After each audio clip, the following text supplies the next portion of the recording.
Soy Vladimir Acosta y esta es La Otra Mirada. En este programa y en los dos programas siguientes vamos a tocar un tema interesante y muy poco conocido: el saqueo arqueológico y cultural del tercer mundo. Vamos a comenzar imaginándonos que nos encontramos en Londres, en el Museo Británico, y vemos allí a un grupo de turistas nigerianos, ricos por supuesto, porque los pobres no pueden permitirse esos viajes, que están admirando los bronces de Benín, que son justamente uno de los tesoros culturales del patrimonio nigeriano, pero que se encuentran en el Museo Británico y son patrimonio de alguna forma del Estado británico. Pasamos ahora a París, a Francia, al Museo del Louvre, y nos encontramos allí con un grupo de turistas egipcios, ricos también, y esos turistas están admirando el escriba sentado, que es una de las joyas del arte egipcio antiguo, obra de Egipto por supuesto, pero que se encuentra en el Museo del Louvre y es patrimonio francés. Y nos desplazamos ahora hacia Alemania, al Museo de Berlín, y nos encontramos con los mismos turistas egipcios ricos, que son bastante ricos sin duda, y los vemos ahora admirando el busto de Nefertiti, que es otra de las obras maestras del arte egipcio antiguo, pero que se encuentra en el Museo de Berlín y es patrimonio del Estado alemán. A la mayor parte de la gente de este lado del mundo, estas cosas le parecen absolutamente normales, ya sea porque son colonizados abiertos o porque son colonizados sin darse cuenta. Pero si pensaran un poco, empezarían a hacerse algunas preguntas. Y la primera es, ¿por qué los asiáticos y los africanos, los que pueden hacerlo, tienen que ir a Europa, a los museos europeos o a los museos norteamericanos, para poder contemplar o admirar su propio patrimonio cultural que se encuentra en esos museos europeos? ¿Por qué en cambio los europeos no necesitan ir al Asia o al África para ver su patrimonio cultural? ¿Por qué, por ejemplo, el original de la Carta Magna británica no se encuentra en el Museo de El Cairo? ¿Por qué el manuscrito más antiguo del Nuevo Testamento, que se encontraba en el convento de Santa Catarina, en el Sinaí, en Egipto, no se encuentra allí? Claro, no se encuentra allí porque lo sacó un sabio europeo, Tischendorf, se lo robó en el siglo XIX. ¿Y por qué entonces se encuentra en el Museo Británico? ¿Por qué las puertas de Babilonia se encuentran en el Museo de Berlín y no se encuentran en Irak, que es justamente donde estuvo Babilonia? ¿Por qué además nosotros vemos con frecuencia, estamos ya absolutamente acostumbrados a verlo, arqueólogos europeos destrozando campos y ciudades en países asiáticos y africanos para sacar riquezas culturales? ¿Por qué jamás hemos visto unos arqueólogos negros, nigerianos o de algún país africano, haciendo lo mismo, rompiendo campos y ciudades en algún país europeo, en Francia o en Alemania? ¿Por qué tampoco vemos nunca unos arqueólogos chinos haciendo lo mismo en Europa, mientras sí vemos arqueólogos europeos o norteamericanos haciendo lo mismo en China? ¿Por qué además esos arqueólogos europeos se han acostumbrado no solo a sacar esas riquezas, sino a robárselas y a llevárselas para sus propios museos? ¿Sería concebible, por ejemplo, que el Estado francés o el gobierno francés le regalara una torre de la Catedral de Notre Dame al gobierno egipcio? ¿Sería concebible que la reina de Inglaterra le regalara unas cuantas piedras de Stonehenge al gobierno de la India? ¿Sería concebible que el gobierno alemán le regalara unos trozos de la puerta de Brandenburgo al gobierno de Irak? Evidentemente no. ¿Por qué se preguntaría entonces uno, por qué la mayor parte de la riqueza de estos países se encuentra en los países europeos, en los museos europeos, que tienen una riqueza de patrimonio cultural ajeno impresionante, y por qué los propios países asiáticos o africanos tienen unos museos tan pobres o les cuesta a veces tanto construir sus propios museos? Un ejemplo de ello, un ejemplo patético de ello es que en 1970 la ciudad de Benín, que forma parte de Nigeria tenía entonces 10 años que se había independizado del dominio británico, hizo crear un museo con los bronces de Benín, que son justamente no solo patrimonio nigeriano, sino obras que fueron elaboradas justamente en esa región, y se encontró con que no lo podían hacer. Pidieron prestado algunos de esos bronces a la corona británica, que se los negó, y tuvieron que inaugurar el museo con fotografías en blanco y negro de los mismos bronces. En épocas posteriores, más recientes, han tratado de comprar algunos de esos bronces en esas subastas que se realizan en Europa, comprándolos, por supuesto, a precios sumamente elevados. La respuesta para todas estas preguntas es una sola. La respuesta es el colonialismo. El colonialismo que se ha ejercido sobre los países asiáticos y africanos fundamentalmente en los 2 últimos siglos. Porque el colonialismo no es solo dominio político de territorios ajenos, de territorios diferentes, y saqueo de la riqueza económica de esos países, materias primas, petróleo, gas, etcétera, sino que es también y sobre todo saqueo cultural, destrucción de la identidad cultural de esos pueblos que los europeos han despreciado, pero que al mismo tiempo han estado conscientes de la riqueza cultural del pasado de esos pueblos y han saqueado entonces esa riqueza cultural. Europeos, norteamericanos y también a veces en algunos casos japoneses han sido los beneficiarios de ese saqueo. A nosotros se nos dice, y creemos que es totalmente cierto, que el arte y la cultura son universales, que son patrimonio de toda la humanidad. Pero ocurre lo de siempre, que hay seres humanos que son más humanos que otros. Es decir, los europeos y los norteamericanos son el paradigma del humano y la gente de otros continentes, de otros pueblos, no califica suficientemente para ser considerada como seres humanos plenos. Así nos encontramos, por ejemplo, que el Código de Hammurabi, patrimonio universal, fue creado por los mesopotámicos antiguos, pero es bueno que se encuentre en el Museo del Louvre. Que la piedra de Rosetta, que sirvió para descifrar justamente los jeroglíficos egipcios, es bueno que aún siendo una piedra egipcia, se encuentre en el Museo Británico. Que la puerta de Babilonia es iraquí, que el busto de Nefertiti es egipcio, pero es bueno que se encuentre en el Museo de Berlín. Y que incluso se saquea a veces hasta países europeos más débiles, como es el caso de Grecia, cuyos mármoles del Partenón no están en el Partenón ni están en Grecia, sino que están también en el Museo Británico, porque ese gran ladrón de piezas culturales, de patrimonios ajenos, que fue Lord Elgin, se los robó y se los vendió al Museo Británico. De hecho, las pirámides de Egipto han sobrevivido en Egipto porque eran demasiado grandes para que con la tecnología del siglo XIX y parte del XX pudieran ser trasladadas a algún país europeo, a Francia o a Inglaterra. E incluso se ha dicho, no sé con qué razón exactamente, pero en todo caso se ha comentado bastante, que uno de los virreyes británicos en la India trató de desmontar el Taj Mahal, esa joya del arte mogol, para llevarse una parte de la piedra a alguno de los museos de la Gran Bretaña. El saqueo cultural, como he dicho, es una parte sustancial del colonialismo y también del racismo que lo acompaña. Los saqueadores europeos, los colonialistas europeos, admiraban todo ese patrimonio antiguo de los países que estaban colonizando y sabían su valor artístico y su valor hasta monetario, pero en cambio despreciaban profundamente a los pueblos colonizados, a los pueblos de la actualidad, pues para ellos. Y los utilizaban fundamentalmente aprovechando su pobreza, aprovechando su ignorancia, aprovechando su debilidad, los utilizaban como cargadores, como peones para hacer todo el trabajo difícil, es decir, para volverlos cómplices del propio saqueo, pagándoles algunas pequeñas cantidades en algunos casos.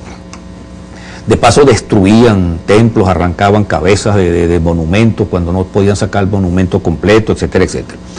Y los argumentos que se usaban, argumentos que todavía se siguen repitiendo en muchos casos, es, en primer lugar, que esos pueblos no tenían conciencia del valor de su riqueza cultural. Tema que es discutible por muchas razones y no tengo tiempo de analizarlo ahora. En todo caso era el argumento que se usaba.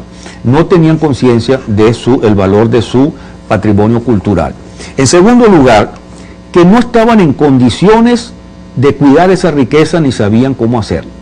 Cosa también discutible porque muchos de esos bienes culturales pudieron permanecer allí, como habían permanecido sin dañarse durante milenios, y pudieron haber sido sacados por los países coloniales, siendo ya independientes en tiempos más modernos, y se habrían quedado seguramente en los países excoloniales para entonces y no en los países europeos. Y en tercer lugar, el argumento que más se usaba, el de mayor peso, era el de la seguridad, porque entonces se decía que la única forma segura de preservar esos monumentos era que esos monumentos fuesen a dar a países europeos y a museos europeos donde estarían preservados para ser exhibidos como patrimonio de la humanidad que pudiera pagarse los viajes hasta allá. Pero repito, hay una diferencia incluso en este saqueo, porque está por un lado el saqueo de los funcionarios coloniales, digamos una especie de saqueo más o menos controlable, el saqueo de los funcionarios coloniales, virreyes, gobernadores, cónsules, todo tipo de funcionarios y soldados, por supuesto, jefes militares, que saqueaban y que compraban a precios de gallina flaca, como se dice, algunas de estas riquezas, un poco para cubrirse las espaldas en casos de que pudiesen haber demandas de los gobiernos, y ese saqueo cultural se llevó una buena parte de la riqueza de los países.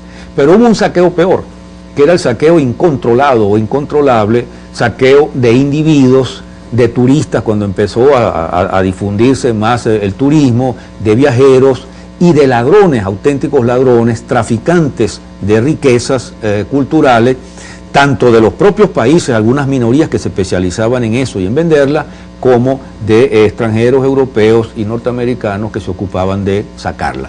De modo que ese saqueo de obras de arte antiguas, de riquezas arqueológicas y culturales, fue un saqueo brutal. Y lo más grave es que hoy, que se controla un poco más ese saqueo por una serie de normativas, sigue operando el saqueo clandestino, y el saqueo clandestino logra sacar de los países todavía piezas importantes. Y por último está lo que quiero tocar para terminar este punto, es el tema de la seguridad. Porque el tema de la seguridad resultó completamente ficticio en muchos casos. Esa Europa humana y esa Europa segura provocó en la primera mitad del siglo XX 2 espantosas guerras mundiales, que fueron sobre todo guerras europeas, es decir, que se libraron en territorio europeo, y que no solo tuvieron un costo terrible en vidas humanas y en destrucción física, sino que se expresaron también en destrucción de riqueza cultural, tanto de la propia como de la saqueada. Y particularmente en el caso, ocurrió en todos los países europeos, ocurrió en Italia, ocurrió en otros países, pero sobre todo ocurrió en Alemania. Y justamente allí en Alemania se perdieron o se destruyeron frescos extraordinarios saqueados por los alemanes a comienzos de siglo en la llamada Ruta de la Seda, tema que vamos a ver en uno de los próximos programas, y se perecieron también otros diversos tipos de obras, manuscritos, pinturas, etcétera, etcétera. Y por cierto, desapareció allí parte del llamado tesoro de Troya, que había sacado Schliemann en el saqueo de Troya, comentaremos luego. Esas joyas que fueron sacadas clandestinamente de Turquía pasaron a ser propiedad del gobierno alemán, y en una de esas bombardeos, una de esas destrucciones, esas joyas desaparecieron para siempre. Y hoy, en que los países del tercer mundo han dejado de ser colonias, en que son países independientes y que están reclamando que parte de ese saqueo les sea devuelto, se les devuelve una parte de su propio patrimonio cultural a través de las Naciones Unidas, a través de la UNESCO fundamentalmente, los países europeos y los Estados Unidos se niegan rotundamente a hacerlo, con todo tipo de triquiñuelas, con todo tipo de mentiras, leguleyas de corte colonial, para evitar que esos países al menos recuperen una pequeña parte de lo que les fue robado. La lucha está planteada y estos países siguen luchando, como veremos más adelante, por la recuperación por lo menos de una pequeña parte del patrimonio cultural que les fue robado por el colonialismo. El saqueo arqueológico y cultural del tercer mundo se va a centrar fundamentalmente en Egipto, y en su forma, digamos, organizada y sistemática, comienza con la expedición de Napoleón Bonaparte, a Egipto en 1798. La expedición de Bonaparte combina dos cosas. Tiene una dimensión de expedición colonial. Francia quiere establecer una base colonial en Egipto, quiere afectar a Inglaterra, su rival, controlar el Mediterráneo oriental y dificultarle a los ingleses el paso hacia la India, su principal colonia. Pero aparte de eso, tiene una dimensión cultural. Se trata de desarrollar, con la presencia de numerosos científicos y sabios, un proyecto de conocimiento cultural de Egipto. Una civilización que se considera la más antigua que es muy admirada por Europa entonces, pero de la cual se conoce muy poco, sobre todo porque ni siquiera se puede leer la escritura. La expedición de Napoleón tiene entonces como uno de sus componentes la presencia de una serie de sabios, los más reconocidos sabios de Francia entonces, Berthelot, Monge, Giuffre Saint-Hilaire, y de algunos artistas como Vivant Denon. Esa expedición desembarca, esa tropa pues desembarca en el delta del Nilo y luego se mete hacia el interior de Egipto, teniendo que enfrentar a los mamelucos, que son los gobernantes de Egipto, aparentemente dependientes del gobierno turco, pero con una independencia de hecho. Tiene lugar en esa trayectoria varios enfrentamientos, la famosa batalla de las pirámides. Napoleón entra al Cairo y se apodera prácticamente del Cairo. Simultáneamente los ingleses, que no se han quedado dormidos, encabezados por Nelson, derrotan a la flota y destruyen prácticamente la flota francesa en Abukir. De todas maneras, a pesar de que han quedado completamente aislados, sin comunicación marítima, los franceses van a desarrollar su proyecto, tanto el proyecto colonial como sobre todo el que nos interesa más, el proyecto cultural. Esos sabios franceses van a recorrer prácticamente todo Egipto, van a llegar hasta el Alto Egipto y van a hacer todo tipo de investigaciones geográficas, botánicas, arqueológicas, y van a recopilar una enorme masa de información sobre Egipto. La expedición termina en un fracaso. Napoleón mismo se ve obligado a huir, a regresar a Francia, porque allá está la política que le interesa más, y los ingleses recuperan prácticamente el control de Egipto, aliados con los turcos y con los mamelucos, y finalmente permiten que los sabios franceses, el resto de la expedición, regrese a Francia. Pero les decomisan buena parte de los tesoros arqueológicos que se han robado los franceses, entre ellos la famosa piedra de Rosetta, que sirvió para que más adelante Champollion pudiese descifrar los jeroglíficos egipcios, por el hecho de que contiene 3 textos, un texto en jeroglífico, un texto demótico y un texto griego, y esa piedra de Rosetta fue a parar entonces al Museo Británico, donde se encuentra todavía. Ahora, lo importante de esto es que esos sabios y artistas franceses llevaron todo ese conocimiento a Europa y provocaron una verdadera emoción con relación, un interés profundo con relación a Egipto.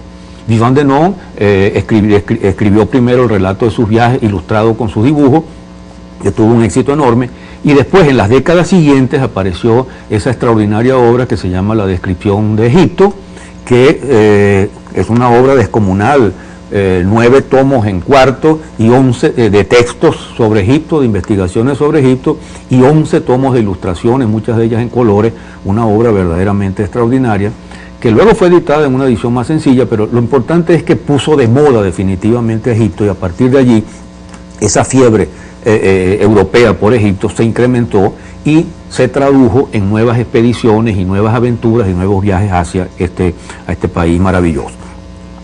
Aquí realmente los protagonistas van a ser fundamentalmente los franceses y los ingleses, pero también van a tener importancia los alemanes y los italianos.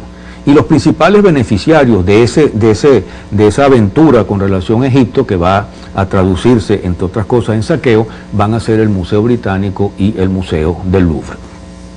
En realidad, toda esa exploración de Egipto constituye un negocio inmenso.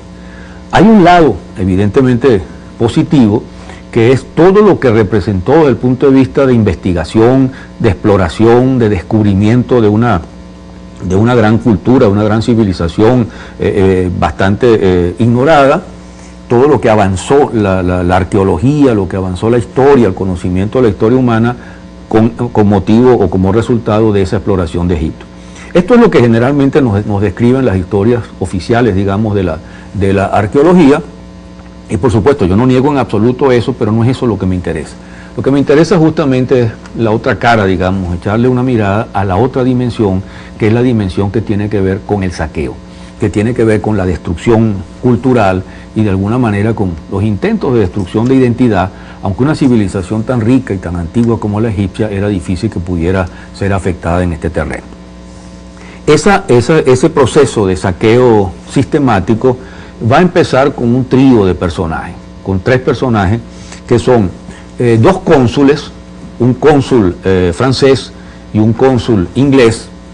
El cónsul francés se llama Bernardino Drovetti, el cónsul inglés se llama Henry Salt, y que van a forcejear entre ellos para apoderarse de riqueza, y un tercer personaje, italiano en este caso, Giovanni Battista Belzoni, que va a vincularse fundamentalmente a Salt y que va a ser uno de los más activos participantes en ese proceso. Salt y Drovetti actuaban realmente como dos mafiosos. Se dividieron el territorio de Egipto, el lado oriental le correspondió a los franceses, el lado occidental a los ingleses, pero como buenos mafiosos interferían en el territorio del otro cada vez que algún tipo de descubrimiento, de hallazgo, resultaba interesante lo suficientemente interesante como para llevarlos a violar esos acuerdos. Y muchas veces esos enfrentamientos terminaron de forma violenta. Ahora bien, Drovetti robaba a menudo en persona, se desplazaba por Egipto, mientras que Salt, en cambio, lo hacía a través del tercer miembro del trío de Belzoni. Drovetti era piamontés, había sido oficial en el ejército napoleónico, fue cónsul de Francia en Egipto y logró hacerse muy amigo de Mehemet Ali, que era el gobernante de Egipto. Eso le facilitó mucho las cosas porque Mehemet Ali le concedió con mucha frecuencia permisos de exploración que le permitieron desplazarse por el territorio e ir acumulando antigüedades egipcias. Ahí esas antigüedades se acumulaban al precio que fuera, utilizando explosivos, dañando templos y todo lo demás. Era un verdadero saqueo. Ahora, con los robos, con producto de sus robos, Drovetti acumuló varias colecciones de antigüedades. La primera colección que reunió tenía más de 1000 piezas y contenía algunas estatuas verdaderamente colosales de faraón. La puso en venta en 1824, se le ofreció al rey de Francia, Luis XVIII, pero este la consideró muy cara, y entonces la compró realmente el rey del Piamonte, Carlos de Saboya, y esa colección fue a parar al Museo de Turín, y eso es lo que explica que el Museo de Turín sea hoy uno de los museos más ricos en antigüedades egipcias. Sacó una segunda colección con su robo en 1827 y esa sí la compró el rey de Francia, que ya no era Luis XVIII, sino Carlos X, a propuesta o por presión de Champollion. Esa colección fue a parar al Louvre.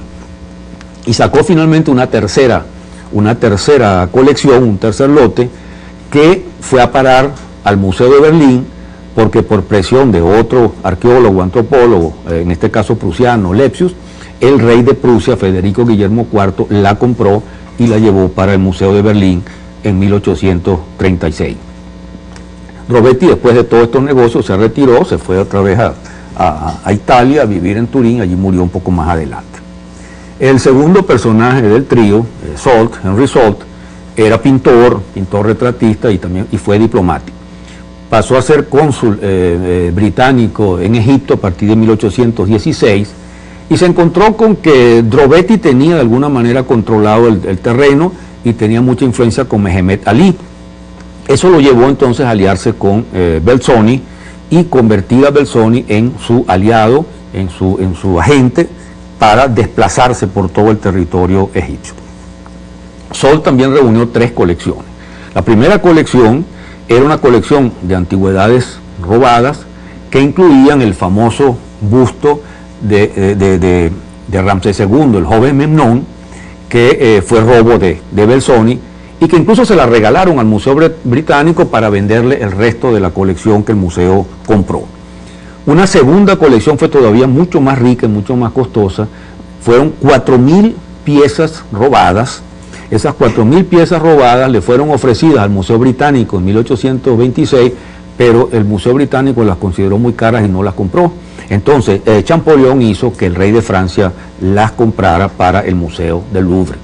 Y finalmente, aunque él murió en 1827, dejó una gran cantidad de productos de su robo y su viuda, en 1835, las reunió todas, las subastó en Londres y esa subasta la compró, la ganó el Museo Británico, con lo cual esas piezas pasaron a poder también del Museo Británico. Ahora, el más interesante de todos estos personajes es el tercero, es Belzoni, el italiano. Belzoni es un personaje extraordinario que vive una vida de aventurero, que constituye una auténtica novela de aventura, buena parte de las cuales fueron relatadas por él mismo. Hay una biografía reciente de Belzoni, una biografía escrita por un autor italiano, Marco Zatterin, y que ha sido traducida también al español. La biografía se titula El gigante del Nilo. Y el título es muy adecuado porque Belzoni era realmente un gigante, era un tipo que medía aproximadamente 2 metros de alto, había nacido en Padua en 1778, emigró de Italia a Londres por una serie de aventuras o problemas personales, y en Londres se dedicó a convertirse en un actor de circo, aprovechando su estatura, su fuerza. A veces se disfrazaba de gigante patagón, actuaba como gigante patagón, y otras veces actuaba como Sansón, y era capaz de levantar 12 hombres simultáneamente, 6 en cada brazo. Se cansó de esta vida aventurera y, habiendo oído hablar de Egipto, decidió irse para Egipto. Él parece que sabía algo de hidráulica y pretendía ser algo así como ingeniero, y había inventado una máquina hidráulica, y cuando llegó a Egipto en 1815, se la presentó al gobernante, a Mehemet Ali, pero Mehemet Ali no se tragó el anzuelo y no le compró la máquina.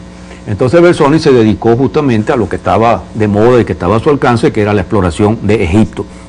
Se puso de acuerdo entonces con el cónsul inglés, con Salt, y empezó a trabajar para él. Pero en realidad Belzoni trabajaba mucho más para sí mismo que para Salt. Belzoni recorría prácticamente todo Egipto, era un tipo no solo fuerte, sino muy inteligente, muy hábil y muy audaz, y muchas de las cosas que robaba pasaban entonces a propiedad de Salt, porque Salt las vendía al Museo Británico o algún otro reino y se beneficiaba de ello. Pero en realidad Belzoni actuaba un poco más para sí mismo que para el propio Salt.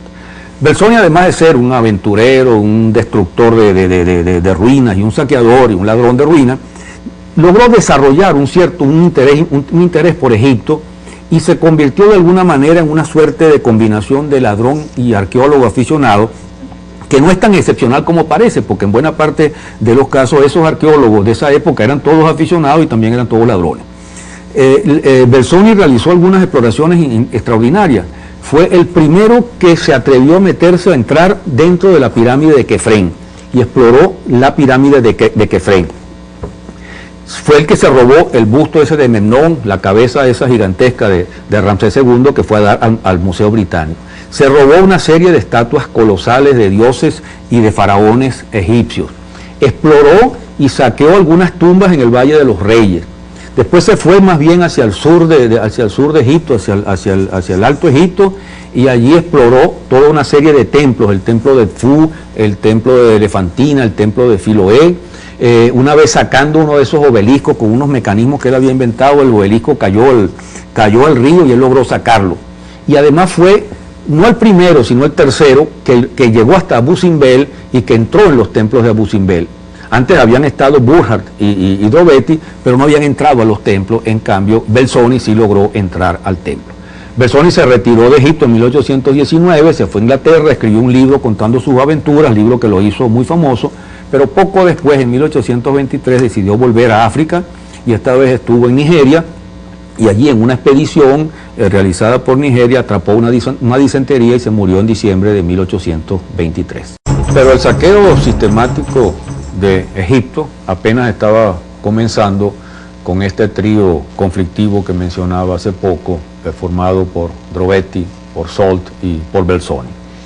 En la segunda fase de ese saqueo sistemático aparecen ya algunos sabios, algunos egiptólogos, lingüistas y sabios, que combinan entonces su condición de sabios con la de saqueadores del país.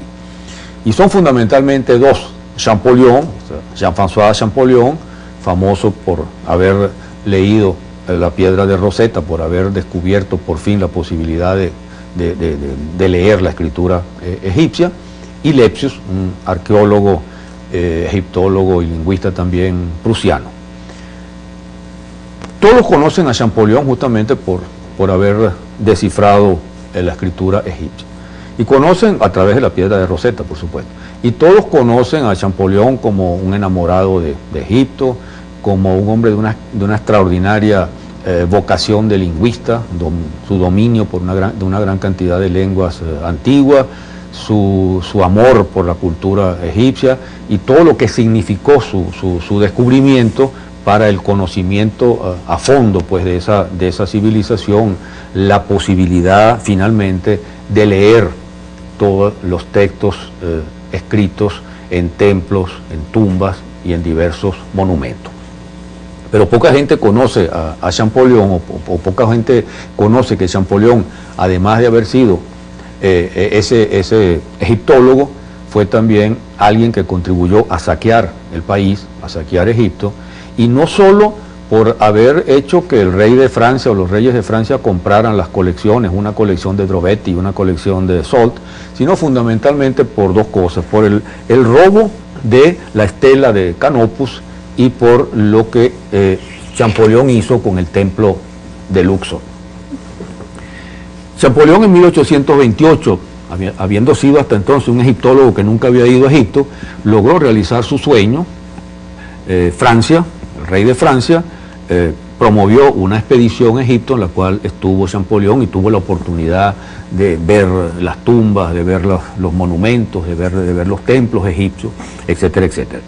Pero Champollion se enamoró entonces en un momento en el Cairo, en una mezquita, de una estela que se encontraba allí, la estela llamada estela de Canopus, que tenía cierta similitud con la piedra de Rosetta, porque era también un texto, no trilingüe, pero en este caso sí era un texto bilingüe, tenía un texto griego y un texto egipcio, o sea que podía ser utilizado para reforzar el conocimiento de la escritura egipcia.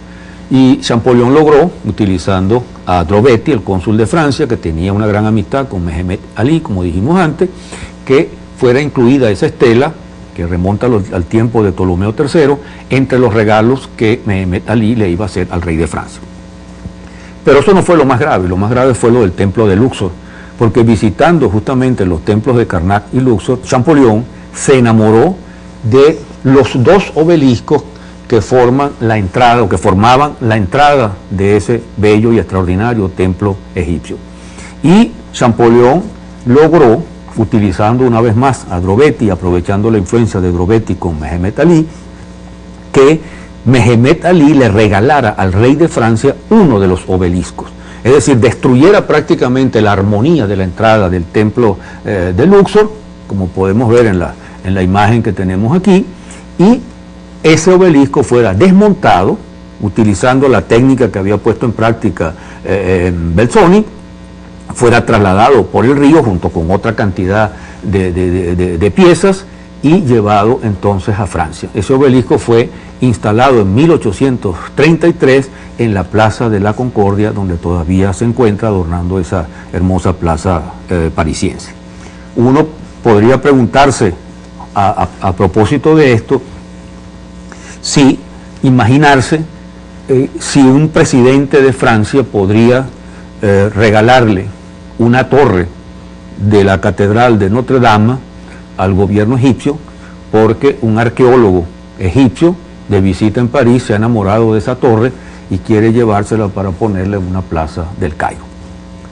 Pero repito, no solo fue Champollion, también estuvo Lepsius, Karl Lepsius, prusiano, egiptólogo, arqueólogo, lingüista, que, imitador y admirador y seguidor de Champollion, en 1842 entró a Egipto a la cabeza de una expedición que había sido financiada y promovida con apoyo del gobierno egipcio por Humboldt, Guillermo de Humboldt, y por el rey de Prusia, Federico Guillermo IV. Fue una expedición que imitó un poco el modelo de la expedición napoleónica, no en lo militar, por supuesto, no se trataba de invadir Egipto, pero sí en la gran cantidad de sabios y de científicos que vinieron acompañando esa expedición. La expedición recorrió todo Egipto y el Sudán. Comenzó en Gizeh, prácticamente allí en la zona de las pirámides, y llegó hasta Jartum, que es la actual capital de Sudán. Esa expedición permitió un conocimiento, profundizar el conocimiento sobre Egipto en muchos aspectos, pero no solo fue una expedición científica, fue también una expedición de saqueo. Y también siguiendo los métodos de Belzoni, Lepsius saqueó desde cerámicas y pequeños objetos hasta objetos grandes como cabezas de faraones, cabezas de dioses, que fueron acumulándose para formar un botín espectacular de 15.000 piezas que fueron sacadas por el río y que fueron trasladadas a Berlín para formar parte del Museo de Berlín. Lepsius escribió un libro muy importante sobre su recorrido de Egipto y el Sudán, muy ilustrado también, creo que había hasta dibujos propios hechos por él mismo, que también contribuyó a darle mucha fama y a continuar manteniendo viva la emoción por Egipto y por la exploración de Egipto. En las décadas siguientes la situación mejora un poco. Se puede decirse que esta exploración de la cultura egipcia, de su patrimonio arqueológico, empieza a tomar ciertas limitaciones beneficiosas, porque tratan de reducir el pillaje, que tratan de reducir el saqueo. Aunque el saqueo no desaparece, por lo menos la destrucción de monumentos puede decirse que sí se reduce o sí desaparece. Hay aquí dos hechos. Por un lado, que el gobierno o los gobiernos egipcios empiezan a tener un poco más de responsabilidad, de cuidado para proteger su riqueza patrimonial, y también que desde el punto de vista de los arqueólogos europeos, algunos de ellos son ya arqueólogos profesionales y por lo menos son un poco más cuidadosos con lo que excavan y con lo que se roban, porque los robos no desaparecen y se mantienen, pero por lo menos se puede decir que disminuyen un poco. Ahora, entre los protagonistas, si se quiere, de esa nueva etapa pues, de la egiptología, de la exploración y saqueo cultural de Egipto, uno de los personajes más importantes, quizás el más importante, sea Mariette, Auguste Mariette, francés, que es nombrado director del Servicio Egipcio de Antigüedades. Hay un acuerdo tácito prácticamente entre los franceses y los ingleses que hace que, a pesar de que Inglaterra tiene cada vez más dominio de Egipto, sean los franceses los que dirigen ese Servicio Egipcio de Antigüedades. Mariette es reconocido históricamente como un defensor de la cultura egipcia, como protector del patrimonio egipcio, y de hecho él es el creador del primer museo de antigüedades egipcias, que es el Museo de Bulaq, que hoy ha sido trasladado directamente al Cairo y es lo que se llama el Museo del Cairo, ese gran museo que todavía conserva, a pesar de los saqueos, numerosas riquezas egipcias. Sí, Mariette es el creador pues, del Museo de Bulaq, hoy convertido en Museo del Cairo. Pero el hecho es que Mariette empezó robando antigüedades en Egipto. Y una de las más importantes piezas que se robó fue ese famoso escriba sentado que vimos al comienzo de este programa, sentado en el Museo del Louvre, en lugar de estar sentado en el Museo del Cairo. Mariette exploró también en la zona de Saqqara, donde se encuentra la famosa pirámide escalonada atribuida al faraón Sócer. Exploró cerca de esa zona el hoy famoso Serapeum. Y allí, en la exploración del Serapeum, encontró una serie de piezas ricas, la mayor parte de las cuales, dentro de esta nueva perspectiva, dentro de esta nueva política, permanecieron en Egipto, hoy se encuentran en el Museo del Cairo, pero Mariette se las arregló también para que algunas de esas piezas pasaran subrepticiamente a Francia y se incorporaran a las riquezas arqueológicas del Louvre. Mariette sacó a la luz, exploró el famoso templo de Horus en Edfú, uno de los grandes y de los más ricos templos egipcios.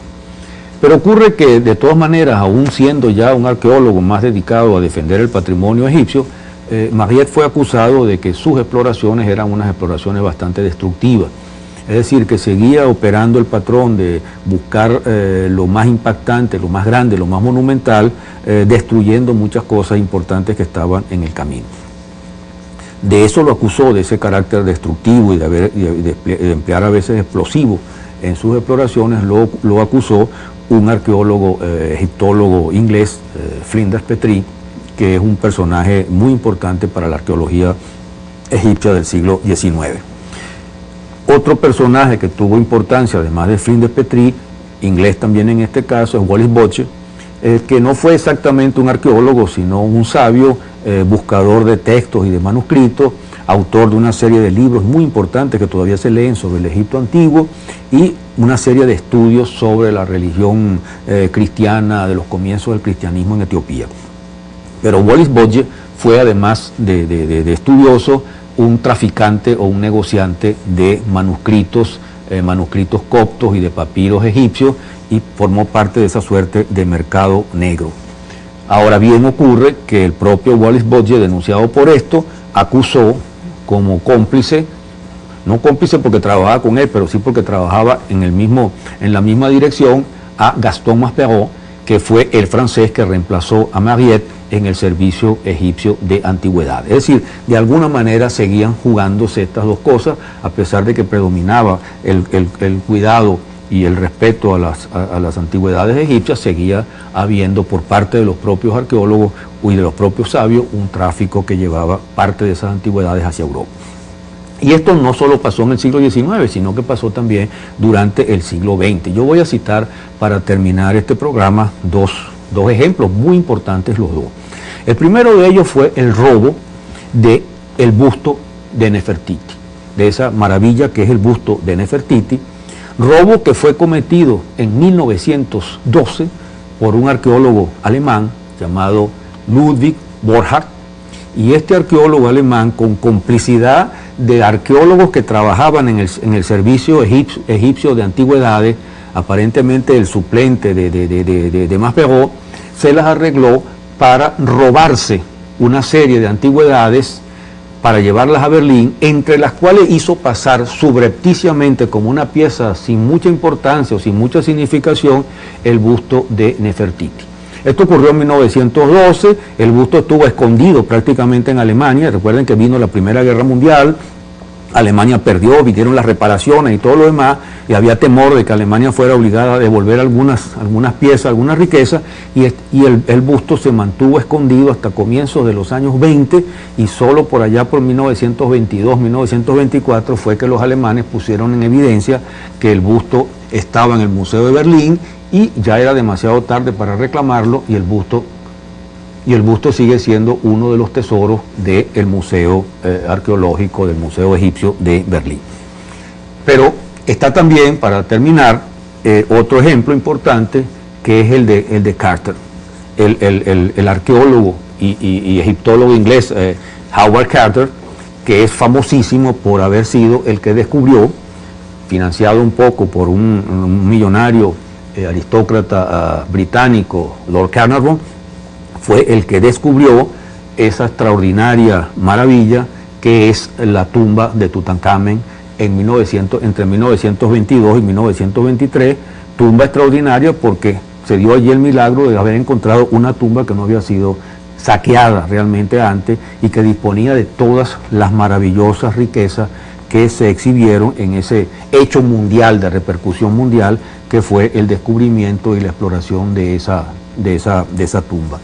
Es cierto que Carter, de acuerdo a los criterios imperantes entonces, 1920 y tantos,